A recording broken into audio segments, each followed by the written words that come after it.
Doing pretty good. Yeah, my name is Steven Tallis, and welcome to the podcast, the original Story Tellers Podcast. Thank you. Thank you for inviting me. Sorry, my teenager and I share my office. She's got her side, I've got my side. Hopefully I put all my junk away. Awesome. Yeah, once again, just thank you for just coming on this cool podcast. And I see you on Facebook all the time, Navajo in the city. It's pretty, it's my grandma's talk about your channel all the time. And no. Yeah. Hey, add the aunties in there too. Yeah, aunties. So we'll just start off with just introduce yourself and just where you're from and we'll go from there. That's awesome, sure. So my name is Davina Harrison. Davina Harrison, Tolman Harrison, Yin Shiedo, Twitchit in Shlonkin, Iberian Bashish Chin, Kintachitni Dasha Chedo, Iberian Dashanella. And I live in Denver, Colorado. However, I'm originally from Tzahikin, and that is Inscription House, Arizona. How about yourself? Where are you from? I'm from Rough Rock, Arizona. Oh, okay. Yeah, but right now I'm in Phoenix. And so how's the weather? It's getting hot. I just got out. I was sweating just coming back inside. How's the weather over there? Is it pretty nice right now? It must be nice. We're in the low 70s, and I tell you what, if the virus was not here, I think we'd definitely be somewhere near the lakes and mountains and, where everybody else wants to be. Yeah. But we just have to stay still for just a little bit longer. But it's perfect weather to be everywhere on these trails in Colorado. And, of course, go back home and visit the res. It's a perfect weather. Yeah. So when's the last time you've been to the res? Sadly, it was about a little over 60 days. A brother of mine passed away. Oh, I'm sorry. So that was the time. Yeah, every time we try to always get together, not just for those purposes, but family reunions as well. Yeah. But the last time was about 60 days ago.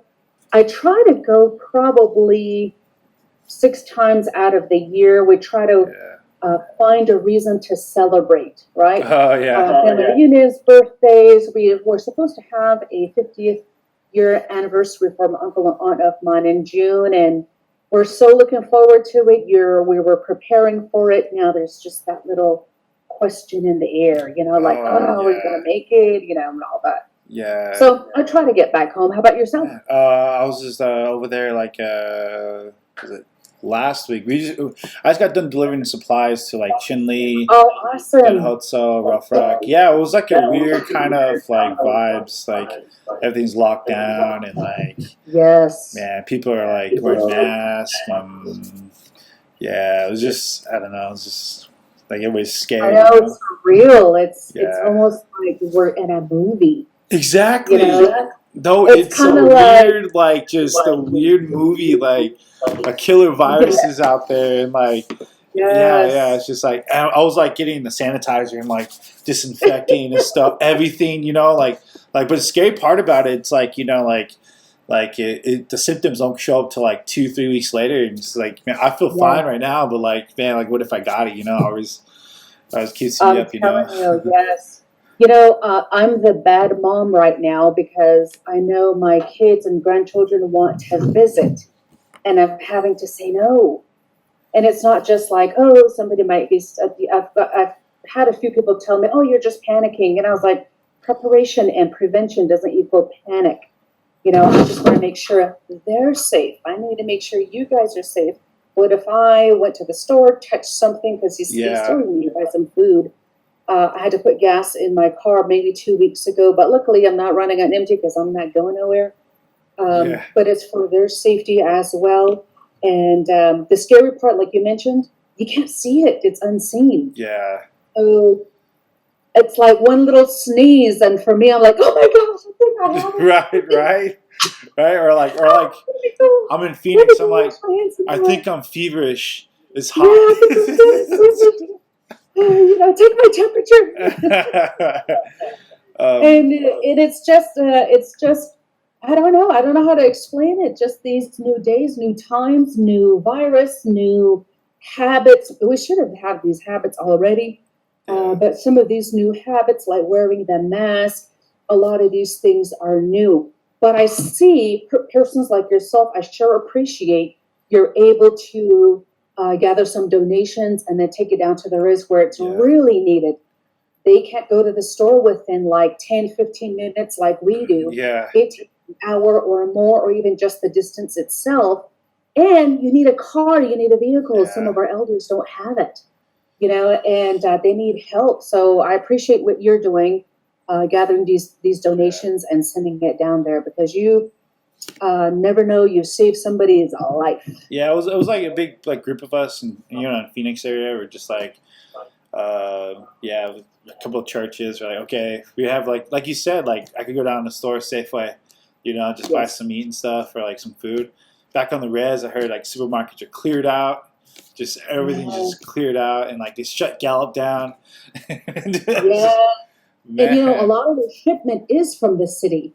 Yeah. So they have that last domino effect. So if they don't get their shipments, and a lot of us city people are taking some of these extra essentials to pile up, some of our reservations may not receive it because they are kind of the last in line. So I'm glad you guys did that. I see a lot of companies doing it. I also see our Navajo Nation president doing the same thing, getting out there, handing out masks, handing out perishable items, non-perishable items, and so forth. So if it's the community coming together like that, I think we're going to make it. You know what I mean? So how do you think it spread it so quick on the Navajo res? Because I went out there, my house is literally like 5 miles away from the nearest person or something. I'm like middle of nowhere, but it's just it's the prevention. I think number one, do our elders have social media to be receiving some of this information? Oh yeah. The prevention, be careful, wash your hands, and do all these things. All I know of, the only channel we get when I get on the reservation is KTNN. Yeah. KTNN. How often do they? And the other one is what is it? KGNN, KDGN, Indian or something like that, or K. Yeah, that one. Yeah. So how often do they revolve that message? And on top of that, not only social media, but what about running water? Oh yeah. One of the constant prevention methods is you need to have water in order to have soap to wash your hands and wipe your areas down. What about the essentials like Clorox itself to disinfect your home? Do they have access to that? Here in the city, we ran out. Our shelves are just bare. So imagine stores around the reservation border towns. I'm sure their shelves are out as well. So there's probably the top three. The other, if masks are required, just the same way some people don't have vehicles, they probably also don't have resources to get the masks that are required and are recommended. Recommended meaning some areas of the either res or the city, they may not mandate it, but it's recommended. So who has connections to electricity for a sewing machine to make the masks out on the res? Yeah. Well, I think it's like a big wake up call to kind of just like showing the res is like a food desert. They call it like one shopping center for like thousands of people. Yeah, something like that. It's been like that for many decades, and I see some people's comments and posts and so forth. Now we probably will have running water. Hey, you know what? Now this country is going to help us, or maybe New York is going to help us. Now we're going to go for running water. I don't know what to say about that sometimes, because if it's the Navajo Nation, when I don't live on there, it's hard for me to really express a lot of opinions. Yeah, totally. There, I don't live there. I'm over here in the city. Yeah. It's hard to really pinpoint and point at somebody like this. Yeah. You remember my grandmother saying, anytime you're pointing at somebody and just blaming them, there's three pointed back at you. Yeah. So what that tells me is, instead of always pointing my finger at somebody like Navajo Nation president and my chapter leader, I don't know if they're busy or not. I can't tell. I haven't called them. I haven't talked to them myself. And I haven't been able to connecting with them in some way. But I think to myself, instead of pointing fingers, what about me? What can I do? The same way you guys took the reins and got donations and took it down there, that's the same thing as community members can do for our reservations. So stop pointing that finger. So those three are kind of like, all right, what can I do? What is it that I can... How can I make a difference? Yeah, that's an interesting segue though, because so how did you end up from Inscription House to Denver, Colorado, like middle of the city? Yes, growing up in Inscription House, I was raised by my grandmother, and I went to a boarding school. Matter of fact, I just jumped from school to school to school, and when I turned 18, I packed up my stuff and left for the city, which was Los Angeles area, and lived there for 20 years. During that 20-year segment of my life, I started a career in oil and gas. Oh, okay. And that really took me places. I knew one day that I, looked at the ladder and I said, I really need to climb that ladder. I would really like to become, somebody up at the top. Instead of always being the laborer breaking my back down there at the bottom. So it's a little bit surely to put a little bit of education under my back, use those kind of like an analogy, pile the books under me to move up, up the ladder and so forth. I asked a lot of questions. I work in a field that is dominated with men, so workers. So I've got this strong background from the beginning, being Navajo, a woman, a worker at home, chopping wood, hauling water, taking care of livestock. Those lessons and experiences I've had, I took it to the city with me.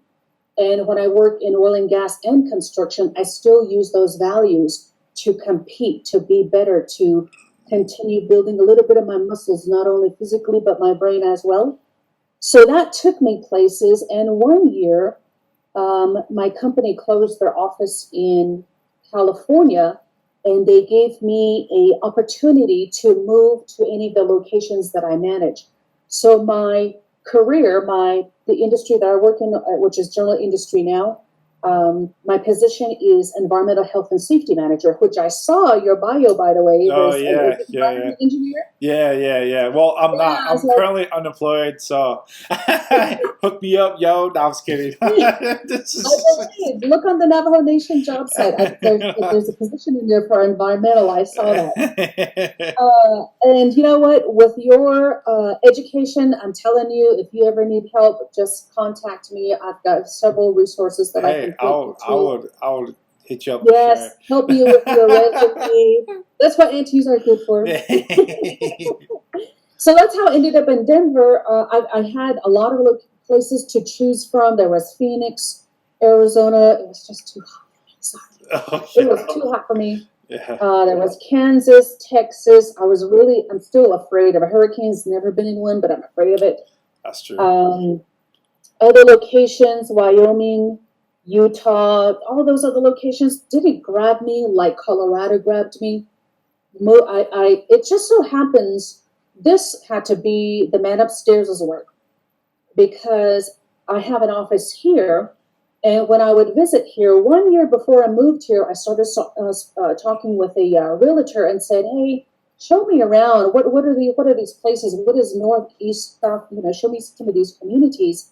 Not knowing 1 year later he would help me purchase my home because my office in California closed. Wow. I'm telling you what, I call that a blessing. I got blessed big time because I did not know. One day our office closed and they're like, move somewhere. We want to keep you employed, and I was like, okay. And every place I went to, Casper, Wyoming, I checked out realty, the housing market and all that, see what's there. What can I do as far as outdoors, hiking, all these things. Nothing grabbed me, but Denver did for some reason. Yeah. And I received the keys on my birthday. Aw. That's not Awesome. I don't know what it is. Man, well, Denver's a good city. Yeah, it's like really like. It really is. You have everything, Yeah. not just the four seasons, but you've got a couple of valleys. You've got some canyons. Yeah. You have the mountains. You've got some plain rolling areas. Yeah. A lot of the must-see and must-do places are surrounding us. Exactly. There's a lot of reservations. Denver is also a huge hub for the American Indian community because of the surrounding reservations. I don't know if we beat Phoenix out or we're close to Phoenix having a large Native American Indian population here. Yeah, it's pretty big. I see a lot of Navajos here. Matter of fact, a lot of natives, I should say. And I made a lot of Navajo friends here, and I'm like, wow, where have you guys been? We're all asking each other that. Where have you been? I'm always, at Walmart, the Gathering of Nations. I don't see everybody. And I said, we're all here. We just kind of scattered. Some people live there, some people live here. I swear, everywhere I go is a Navajo. Each part of the in world. Phoenix, yes. In Phoenix. Oh, I mean, any location in the U.S. there's always a Navajo. Yes, yes. And the other thing too, sometimes is we also look like other people, or other natives. So let's say Hispanics. Yeah. We look just like them as well. So sometimes I'll look and triple look and go, do they have turquoise on them? Because I'll really know if they're natives. But if they have turquoise, I'm like, hey, It's not like who's that? Just kidding. Yeah. Over there. So how did you come up with the whole get started with the whole Navajo in the city and stuff? Like how did that come about? Like were you just like, hey, I'm gonna start this cool Facebook kind of blog? It's like a blog, really cool. I'm gonna watch a lot of it and stuff. Yeah. And so how did that come about? Well, the first thing is the way I am, my personality and all of that. I'm already like this. God built me this way is what I call it. Or what's that Lady Gaga song? I was made this way. Right? Yeah. So that's the first thing. I've already had this personality, and my family tease me about it. Oh my gosh, she's the one that just doesn't sit still. Oh, she embarrassed us again, And my grandmother is one that always had to tell me to sit still, be quiet, grab me by the arm, get over here. I want to go to, my friends and my cousins' houses, and I wasn't allowed to, So I've already been like that from the beginning, very engaging with family. I make friends easy. I've never met a stranger in my life, and that's what was scary. And I joined a Facebook page that was for Native cooking. And I said, you know what, this is actually really, really neat because now I can just get in there and try some of these recipes that I've got in my head. Let me try recording. And I really drove a lot of traffic to that page. And one day there was I will call a disagreement with me and another person.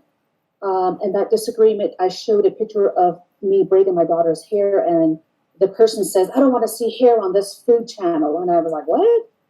And I got blocked for a while. There was a gentleman, Joshua LeVar Butler, who was watching there, and he saw a little bit of this episode, and then he says, hey, why don't you start your own channel? And I said, well, actually, I've got one, and it's called Navajo in the City, and it's been just kind of turned off, created, but not activated here to the side because I didn't know what to do and how to do it. Facebook was still a little bit new, especially videos and all these. Yeah. And I said, well, let me just go ahead and turn it on, So I went over there, turned on my Navajo in the City page. The reason why I created Navajo in the City is because, as you mentioned, there's Navajos everywhere. Yeah. Everywhere I go. So for work as a environmental health and safety manager, I get to travel to a lot of my locations throughout the United States. Everywhere I go for work, for conferences, events, and so forth, I always cross paths with Navajos. I was at a conference one time, and this guy goes, "Excuse me, are you Navajo?" And I was like, "Yes." Kind of took me back, and I said, how did you know? My name tag was beaded. And he goes, your name tag. I said, oh, really? Where are you from? And he says, Kayenta School District. I said, oh my gosh, I know where exactly that time. And we were in either Atlanta, Georgia, or some southern eastern state. And I was like, oh my gosh. Another time, I must have been in Florida, crossing, maybe probably running to my gate, and this gentleman stopped me, and then maybe it was the other way around because there's so many that I've met.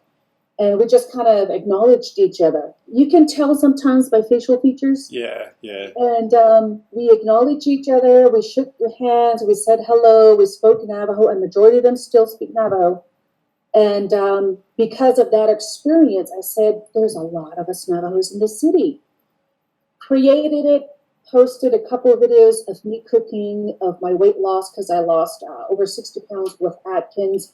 Doing some, I showed some videos of my protein shakes that I make in the mornings. It tastes like coffee. It tastes so damn good. And it just took off. So people really like it, I think, because I do speak Navajo. I enjoy it.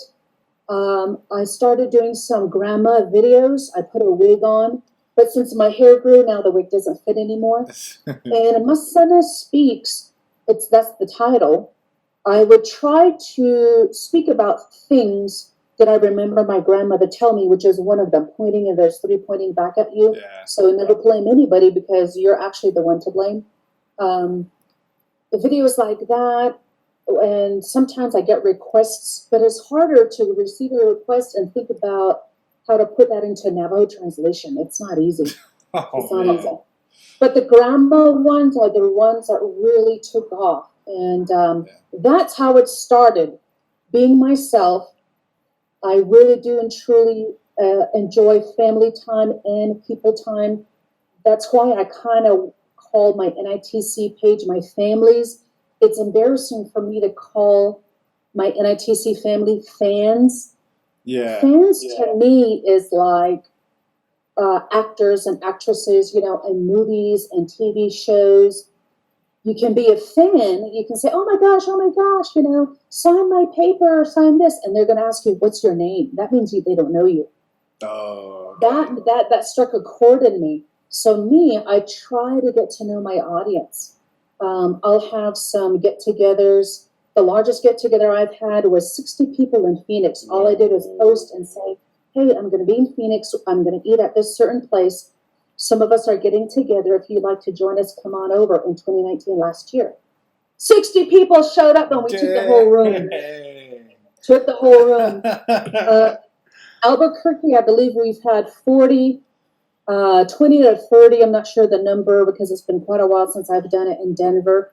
So that shows me other Navajos in cities, and there's other natives that join us as well. It's just not Navajos. Other native tribes also join us. That shows me there's a need for us to get together and remind each other, you're not the only one in the city. You're not alone. You've got resources. You've got people that you can get in touch with to speak your language, to tease, because guess what happens? We all start laughing. The head's got to call back a little bit. Those belly jiggling laughs. So like with the whole, like, you're right though, like, I think there is a majority of Navajos or natives in the cities rather than reservations and stuff. And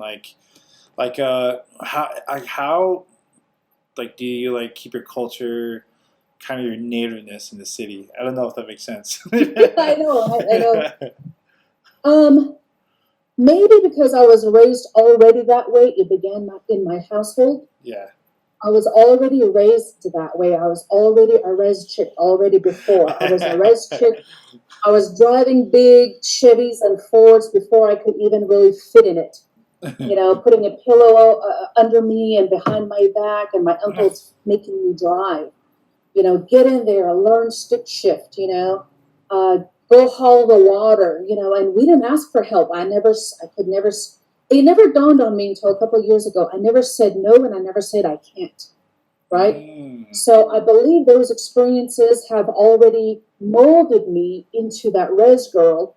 And what's that saying? You can take the res girl out of the city, but you can't take the res out of the girl. What is it? You can take the girl out of the city.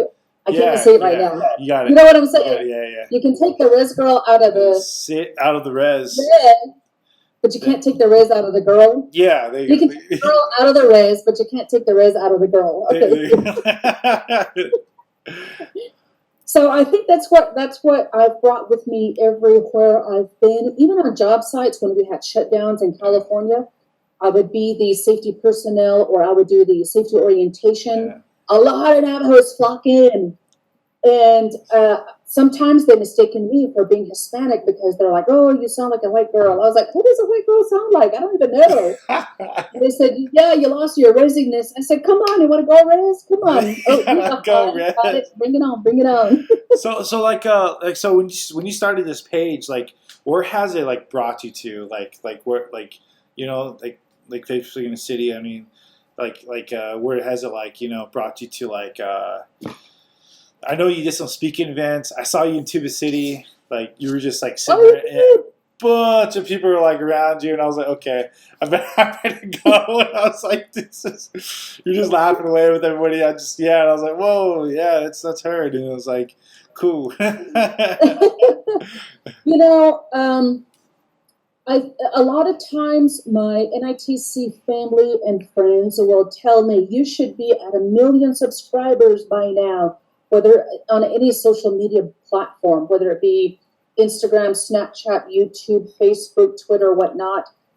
But I don't make it my goal to be big and famous, Yeah. Number one, I do have to keep family priority. Okay. I noticed that when I spend more time on social media, I spend less time on family. So I need to really hang on to my family. Because in the end, they're the ones who are going to be there for me physically and emotionally and so forth. And my NITC family, as much as I love them, sometimes I have to tell them, excuse me, I'm sorry, I can't do a lot of cooking videos because I have to cook for my family first. If I do a Facebook cooking video, I have to prep and I tell everybody I'm going to do a cooking show and everybody has to leave. Oh. They're not, especially my husband, they don't want to be in the video. And I have to make them wait, right? Yeah. So even though I hold on to the reins on social media and how active I am, it has still taken me a lot of places. And the places it has taken me, I think, is just the areas where there's the same common goal, where we are trying to bring American Indians, especially in our Navajo community, we're trying to bring them up. So what I mean by that is like Tuba City, you saw me there doing that fashion show. There's a need there. And the community there put this fashion show together to showcase, hey, these are our own people that live in our own Tuba City or surrounding areas that have this, I call it magic fingers, to create all these beautiful things.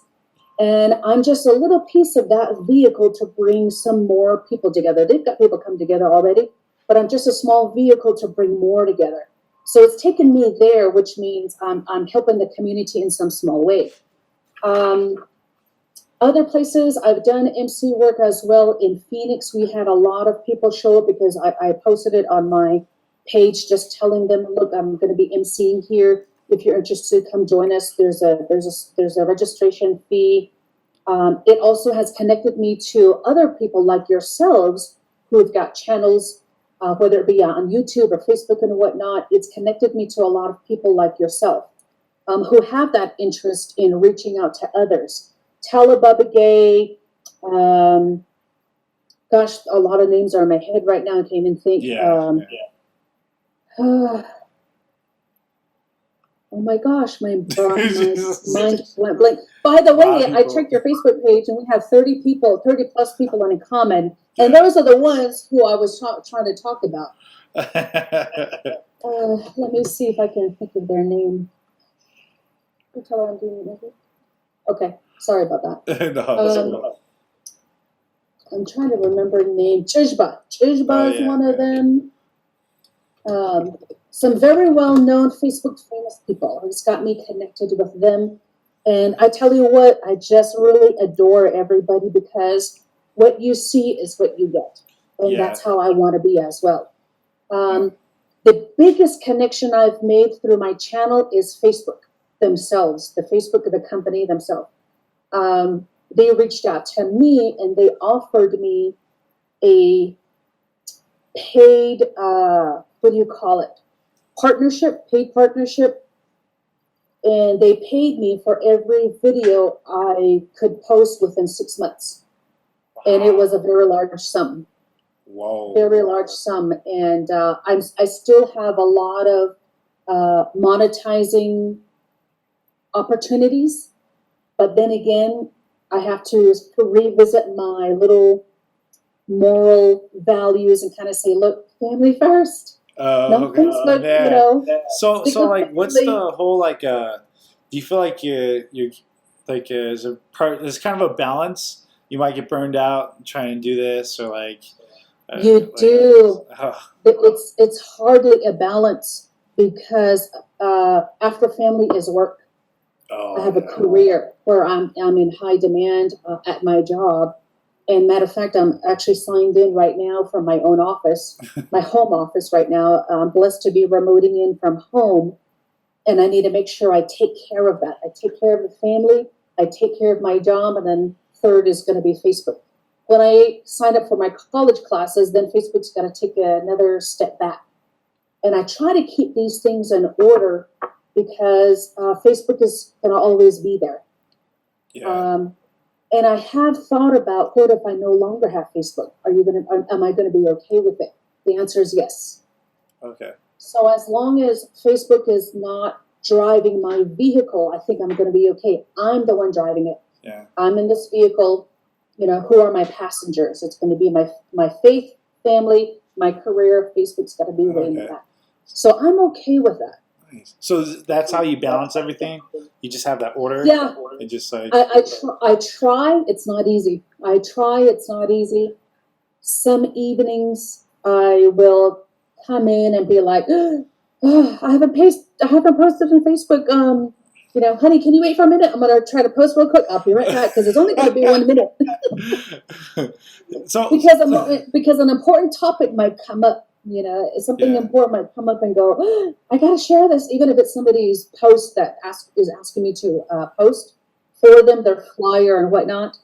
Yeah. Sometimes I'm like, babe, it's going to only be 30 seconds. I'll be right back. So kind of trying to balance. It ain't perfect, but I try. So how does your family like, you know, like deal with like, not deal with, but like, you know, like just with the whole video stuff and like, are they really supportive or kind of like, could you do it later? I think everybody's supportive.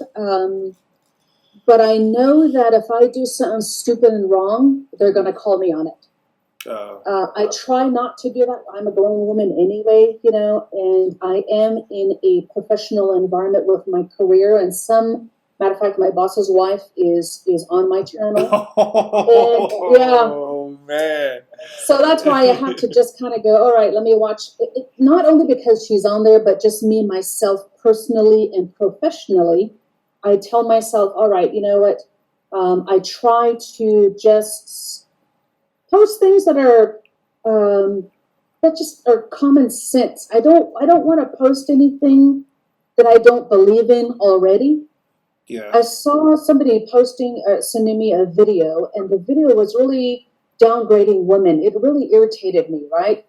And they're like, you should post this. It's really funny. They got 100,000 views. I'm like, no, that's not what I believe in. That's not what I would like. That's not the type of stereotype or story that I would like to share or project. That's not me. But I know family, if I were to come in and talk really crazy about something that they know we all maybe don't believe in, I think they would really call me out on it, you know? And I appreciate it. And I appreciate it. If there was a time when I went to maybe a party with some of my friends and I acted foolish and I posted it, oh yeah, my family's going to be on it. Oh, man. So my husband doesn't care for social media. My kids will jump in and out. My family, they only want to be recorded for a few seconds. Some of my cousins, they're like, Davina, you're not allowed to bring your phone in. Yeah. So it's kind of balanced out, I guess, there as well. But they support it. They think it's fun and funny. The older ones don't want to be in it. Some of the younger ones do. Yeah.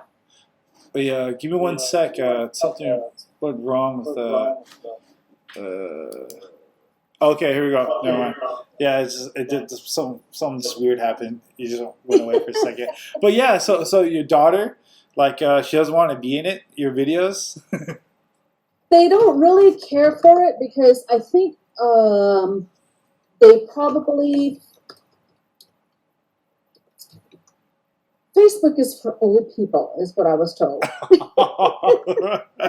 Like you said, oh, your grandmas are watching me. Hey, wait a minute. Sit back a little. Auntie's cute. Yeah. I got my hairs, but come on.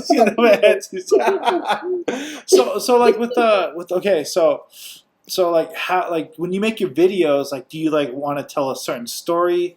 Like what's your whole like your concept to the madness of making a video and like just my message. Yeah. I think in a lot of my content, I have only 4 words with periods and back. Anything, everything, something, nothing. It really depends on how I'm feeling for that day, because some days I just don't want to be on my camera, my computer, and so forth. So those are the 4 words that I see, and I just kind of stack it: something, anything, nothing, everything. Some days, and I kind of express it that way because not all my audience is going to agree on that something I'm talking about. Sometimes I just want to talk and it's really about nothing. Maybe you just want to tune in because you're bored at home. And then I say anything because I think we should be talking a little bit more about anything.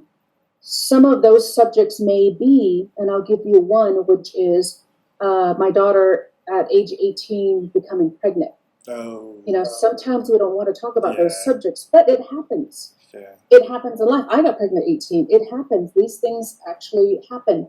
No matter how strict you were with your children, no matter how much warnings you said, hey, don't have a baby by yourself. No matter how much you tried to explain the birds and the bees. Things will still happen. So that's what I mean by anything. And then everything also, hey, shoot, there's an open platform. What do you want to talk about today? Well, so that's what I call it. That's what's pretty good about your channel, because like you're like real, kind of like kind of saying, oh, hey, I'm not going through that either. Yeah, she's going through it, and like it's like you're like a community. You built a cool community together with people and stuff. Yes, really, your grandmas relate. Aunties too. I'm gonna play that you on. Aunties too. No, what? But no. I mean that's like, I mean you get real with like certain subjects. Then you're funny, but then you just like hone down with this cool message, like hey, like you're not alone in some of these battles too, and that's pretty supportive, especially like. With people like being in the city, natives being in the city too, like you're doing it and stuff, and like. And that's pretty awesome. And so like with their fans, like I'm not with your family with your family. Like when they hit you up, like do you get fan mail? I mean family mail, or do they send you stuff, or like do they do that? They do. I receive communication from everywhere. Yeah. So the same way the communication is open through social media, messaging, emails. Going onto the page on NITC, there's a little email box there. I try to answer every one of them. Sometimes I do get gifts. It makes me feel somehow because I can't give a gift back. But I do receive them, and it's really hard when I have 70,000 plus followers, and when I receive a lot of gifts, I can't give as much as I want to. I can't give a gift back to everybody. I'm going to be bone dry. Plus, I don't have a lot. I don't have a lot to give. And Lyndon Sosi of House of Stamps over in Gallup, said something that was really important to me. Yes. Yeah, Lyndon, yeah. He said something that was very important to me because I said, Lyndon, I'm not sure. I was doing a Navajo City sales show. I brought a lot of crafters together, whether it be in jewelry or sewing and whatnot. We had our first show. It was, oh my gosh, it just blew out of the water. It was excellent. So when I was speaking to him, I let him know, oh my gosh, I received this expensive jewelry. This is, I don't know what to say. And this other gentleman, he brought me a sash belt. Oh. I'm overwhelmed, and I didn't know what to do or say. What do you say besides thank you, a handshake and hug? Because that meant more to me than what I was trying to give back. Yeah. And Lyndon said, you're a blessing being on your page, talking, engaging, and sharing. You're a blessing to them. Let them bless you back. And I still fight with that. My heart still squeezes like, I can't, I shouldn't be receiving. I don't want to receive. It's not that I don't want to receive because I don't want to be disrespectful, but it's hard to do that. So I engage through social media messaging, through emails, through personal contacts when we have those shows and all that. Yeah. And I try to keep up with every one of them. I try to send thank you cards to every one of them. Wow. If I missed you by chance you're watching this, let me know because I try to get everybody somewhere else. It's not in my office here. I think I'm still trying to rearrange. In my closet, I believe might be in my closet, I have an NITC phone book. Yeah. So when I meet people, I try to keep putting their names and numbers in there. Which, by the way, your name and number is going in there. Oh yeah, it's pretty thick. It's huge. Yeah. So and when I meet people, I try to remember who they are, not just, oh my gosh, this is Joe. I try to remember faces. I try to remember names. It's easier when we have a get-together. And I actually have 5 really great friends in Phoenix that we always, as a group, text each other. Yeah. And they've heard a little bit of my complaints and moaning and just like, life, work, Facebook, And when we build that trust, oh my gosh, it's going to be everlasting. Man. And that's the type of relationship I have some with people here and there in different places, different cities. Wow, that's I forgot awesome. what your question was. Oh yeah, so like I know with your platform, like you use it, but then you use it to give back, especially with the buying. You brought all the vendors together and stuff, and that was really successful. I saw that. I was like, pretty cool. That was awesome. It was. So the vendors not only sold out, but they now have buyers that they will connect with till whenever. Man, so that's yes, awesome. And you're really approachable too, which is pretty cool too. Well, thank you. I try to be. So like, what's the future of your like platform? Like, where do you see it heading?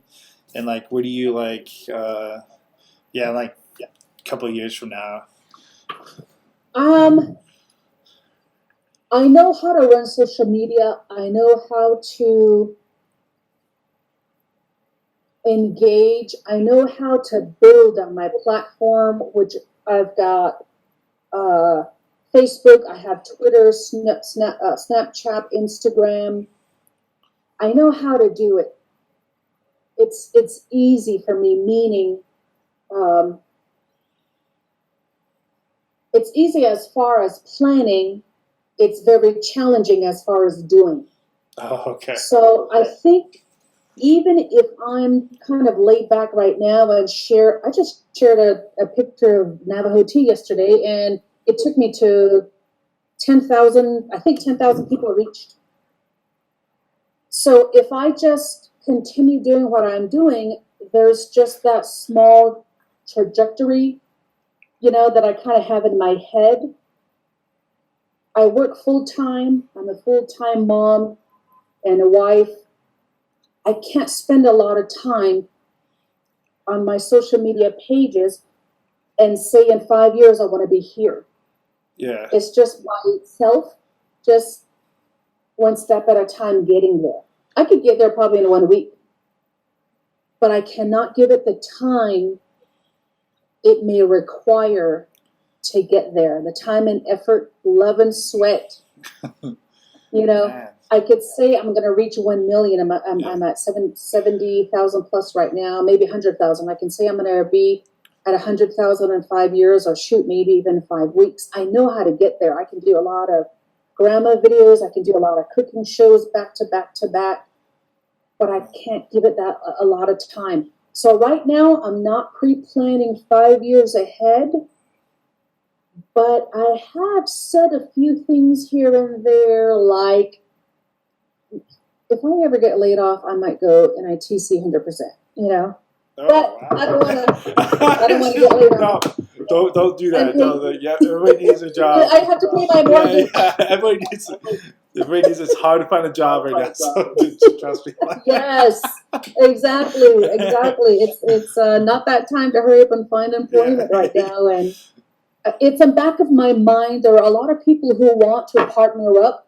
Matter of fact, right after this interview here, I've got another one scheduled after 3 o'clock. And I know how to do these things. I just can't. I can't give it a 5-year plan right now. Oh man, okay. Well, so, let's reach back in 5 years though. Okay. No, for sure. So you saying it's really easy, but I was just wondering, I know there's a lot of time to come up with ideas, setting up the camera, rendering, editing, and I hate editing.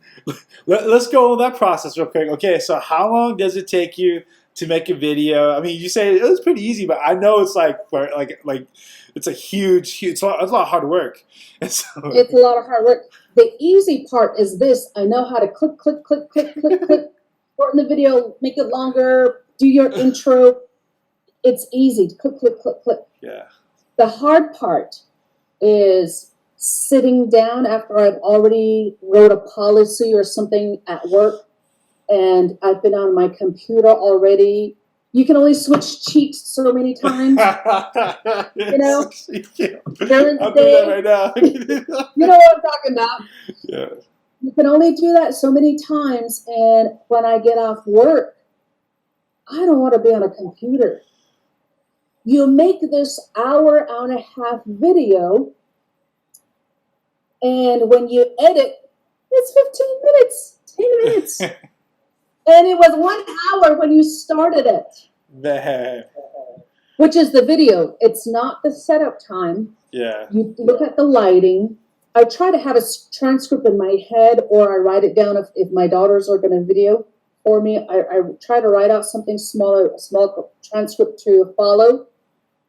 If it's cooking, you can't uncook. You're done. If you chop up onions, you have to start over. Oh my. So that the doing part is hard. Sometimes my daughters are like taking a video, but somebody's calling on my phone. I'm trying to do a video on, and you're like trying to fumble. So it's easy here. Click. It's hard to sit down and make it something that is great content. Yeah. So then you have to decide on which channels and where you're going to share it. Oh, okay. Yeah. So for me, what do you think? For me, if I want to monetize it, I have to send it to Facebook. They have to approve it, and then it comes back.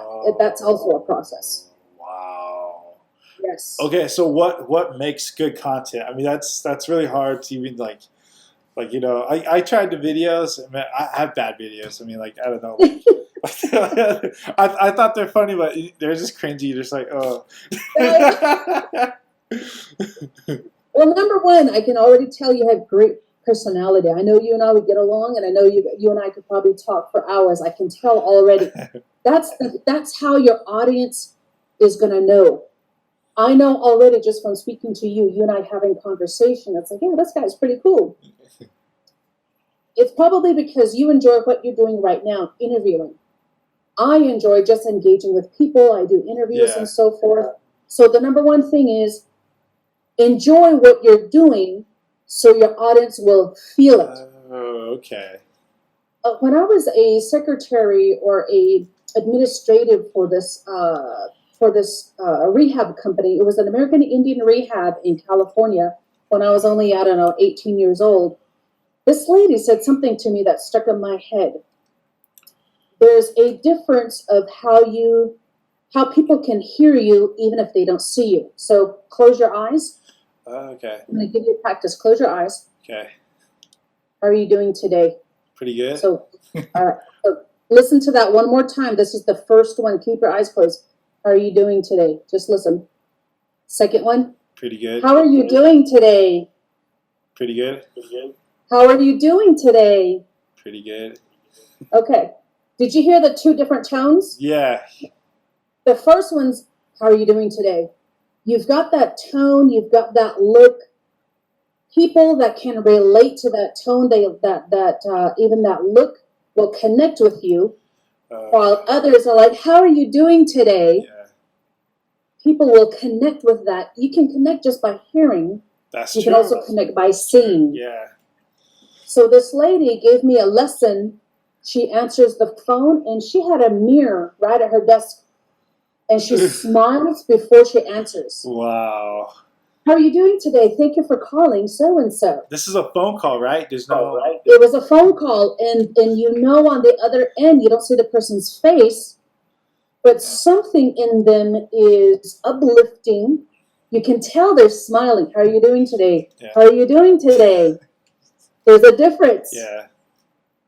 So that's how I think I connect and engage with my audience, my fans, ooh, wow, did I just say that? My family, woo!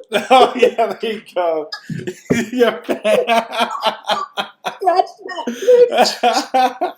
Where's my samurai? I haven't said fans, but since we mentioned today, that just came out. My family, NITC family. The other thing is to try to create a positive just environment. Positive environment. Who wants? I can't. That's the reason why I will not put anything political on my page, because to me it's not positive.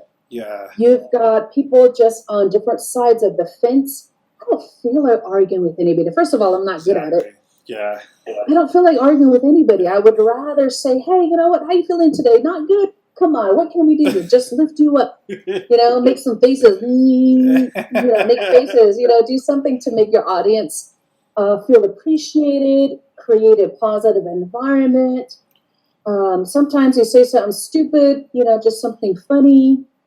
And I think that's why people keep coming back. Man, because you create a positive environment with the people that you do want to engage with, is what I think.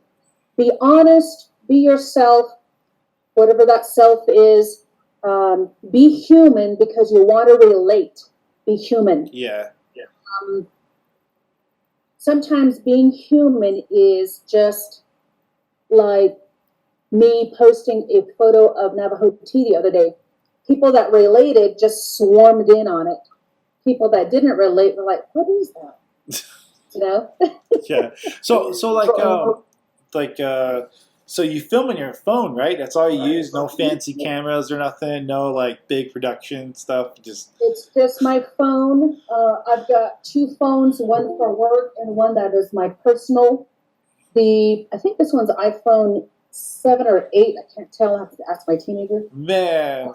So you started your whole empire just with the phone, no fancy camera or nothing. Yeah, just with the phone. I do have a fancy camera that was gifted to me by my husband maybe close to 10 years ago. It still works. It's a Canon. Yeah.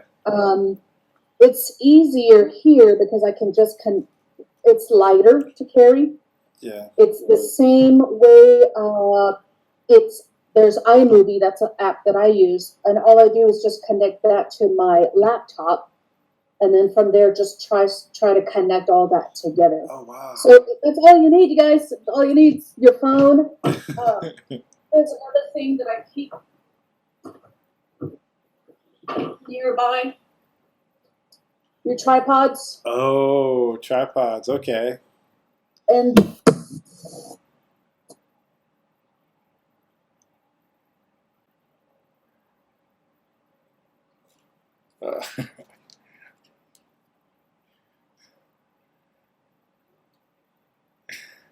Really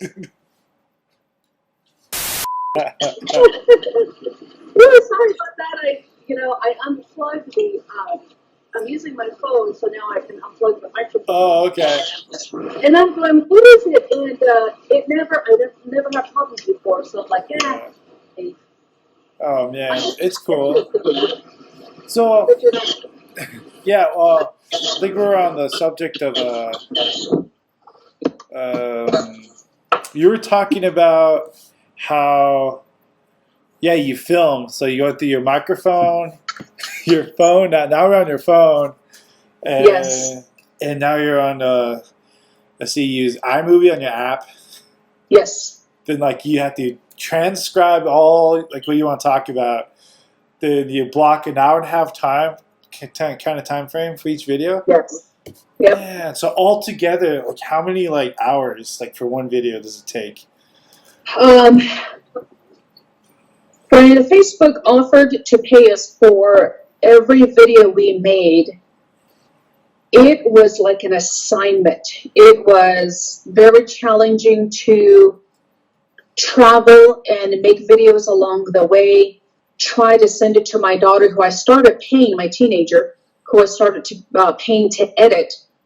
And through the process, we found out we hate editing. Oh my gosh, because some things don't work out for you sometimes, whether it be the music, the voice goes off track with the video. Yeah. And then you got to download free music to attach to your phones. You got to download some of those because you don't want to keep using the same one. Yeah. And so forth. So we were only able to produce probably 3 to 4 videos per week. Whoa. She's in school. She's got AP classes. I work. I travel. We come home to try to reconnect the family. And we made really good money, but we didn't make a lot of money. We weren't able to meet the opportunity of how much we could have made. Oh, okay. Yeah, man. we could have made probably 20 grand, and Whoa. We were almost there. We didn't make it. We were almost there. Man, that's awesome. Just like on YouTube, I mean, like on Facebook, Yes. That's just a cool opportunity. And but like you said though, like sometimes when you travel, you're just tired. You just want to just relax, Like, yes. I totally understand. Yeah, and the other thing too is when we do a video, there are rules, and if that's the monetizing side. The monetizing side, it's rules kind of like at work. No cursing, no profanity, no harassments, no what's the word, like not singling out somebody. It's not harassment, but discrimination. No. No discrimination. Okay. Yeah. It has to be in English. Okay. And some other rules that we had to follow. We got really burnt out just by doing 3 or 4 per week for 6 months, and toward the end, we were down to almost 1 a week. Wow. Which it wasn't easy. The easiest thing to do is go live, talk, and then not get paid for it. That's easier. That is so much easier. Yeah. If I'm about to cook some potatoes, hey, this is how I make potatoes. Don't have to edit it. I don't have to send it to Facebook for approval. That's much easier. And that's why I call it anything, everything, something, and nothing, because it could be anything last minute. Wait, anything, something, everything, and nothing? Yeah, anything, nothing, something, everything. Oh, everything. Okay, everything, not nothing. Yeah. Okay. So like So with the whole aspect of like what time frame do you put up a video? Like do you say maybe Mondays are good, or like Fridays at 5 o'clock, or is there like some kind of like weird deadline you guys put or something, or like you try to? We don't. We did from the beginning when we were collaborating with Facebook. We did from the beginning, and this is still from my April schedule, but this is my work. This is my job. Whoa. So trying to put Facebook into my daily activities with work, I would rather plan my work than I would with social media. Okay. My days are filled already at work, so I don't plan anymore unless if somebody says, "Hey, can you share this flyer?" I'll let them know it's going to be a couple days because tonight I might not feel it getting online. I might not feel like it tomorrow. So I'm going to warn you ahead of time. Give me a couple days. Those I'll kind of plan. Okay, let me do it Thursday, Friday. That gives me a break. I'm not having to go online sharing other people's flyers. Yeah. But if you wanted to post something, I would suggest posting videos instead of flyers.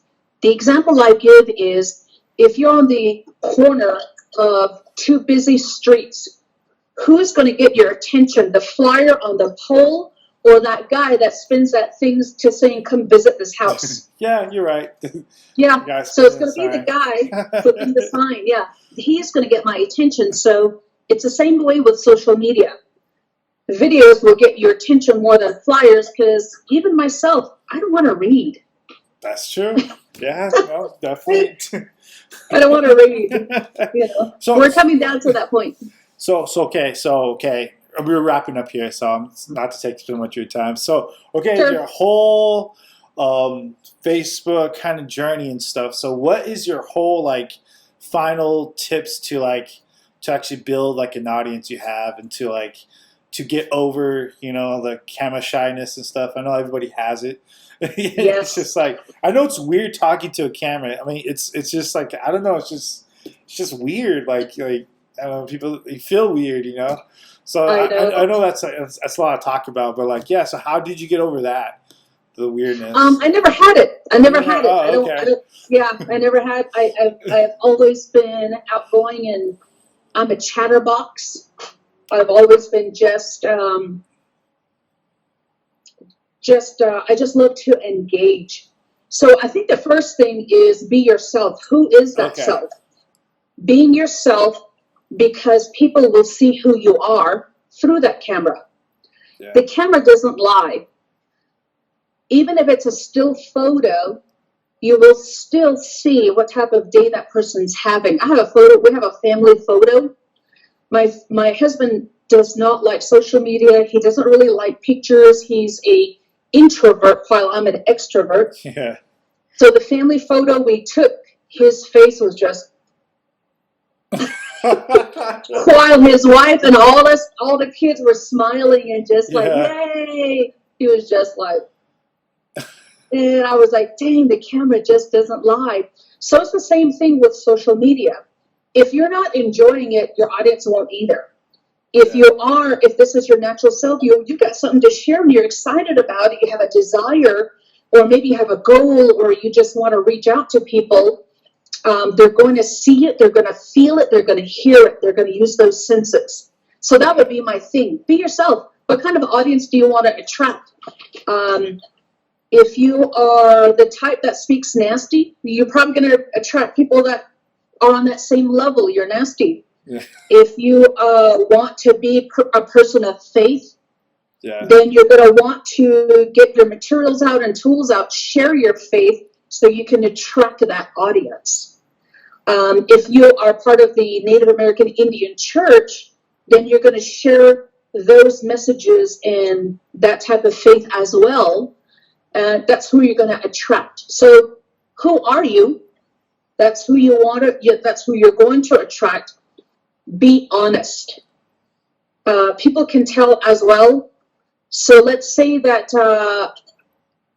I am cooking and I'm doing a cooking show, and I'm like, this tastes good, and I don't even know how to cook it, but I tried it anyway. People are going to see it. People are going to see you stuttering on your words, trying to give instructions or a demonstration. Okay, trying to act use a big vocabulary. Trying to be somebody who you're not. There you go. Yeah. Trying to be somebody who you're not. Yeah. So be honest. The other one is just engage as much as you can. If people are spending their little pieces of moment in time, seconds or a couple minutes, that they comment on your video or your posting, engage by answering them. Thanks for tuning in. Hey, you know what? That's a great idea. You add onions to yours? So do I. Oh, you had a grandchild? Really? How old is he or she? Oh, we're the same clan. Man, that's cool. That means you're my sister. So I can't get to everybody, but I get to a few persons. And I think that makes a difference. And when I get emails, I try to reply back. Oh my God, you really answered my email? Like, okay, I'm trying. No, I'm trying to answer exactly. emails. I was like, you messaged me. I was like, oh, she's not going to get back with me. You know, I'm like, oh, hey, she got it. All right, cool. And so, but I just thank you once again, just for yes, coming on this podcast and stuff. And like what I'm trying to do is kind of like, you know, like put like the show the magic behind the camera. You know, show the yes. original storytellers and like. Yeah, it's not impossible to like, you know, follow your dreams and goals and stuff. And here's somebody who did it, you know, kind of I call original storytellers too, just because like you have a story to tell, you know, and you're yes. native and stuff, and like, and people listen to it and people relate to it, and it's pretty awesome seeing it because there's not that much native representation in media and stuff. So it's kind of like, oh hey. There's she's doing it over here in the city. I'm in the city too. That's cool. Okay, here's a question I asked everybody at the end of my podcast. So, like, what's your favorite 3 movies of all time? Forrest Gump. Okay. I don't know if this is my favorite, but it's one that squeezed my gut. Rabbit Proof Fence. Rabbit Proof. Oh yeah. Yeah. And sad. I still have that kid in me. I grew up on the reservation without a TV, and I didn't really watch a lot of cartoons. So Navajo Nemo. Navajo Nemo. Yes, yeah. Navajo Nemo. I love that. Forrest Gump because it was just like it usually you can predict a lot of movies. Yeah. And I'm that way because maybe I've got a creative mind and I think ahead. Sometimes I'm like, you know, the girl trip, there's a man running with a saw behind her, you know. Yeah. You just figure movies out. But Forrest Gump just kind of kept going. And of course I was younger when I watched it, but that captured my brain, you know. And Rabbit Proof Fence is about over in Australia. Have you seen that movie yet? Is it that one where the 2 little girls? One of them dies or something like that? The 2 little girls over in Australia, they were kind of treated like us American Indians, where they grabbed a lot of children from the reservation and took them to Aboriginal kids, right? Yes, and they were the Aboriginals. Yeah. They took them from the children from their home to go. What's that saying? Save the Indian. Kill the Indian, save the man, or something like that. Yeah, that one. Yeah. Very similar to that is what I've heard over in Australia. And these 2 little girls kept running home thousands of miles. True story. Oh, I need to watch it.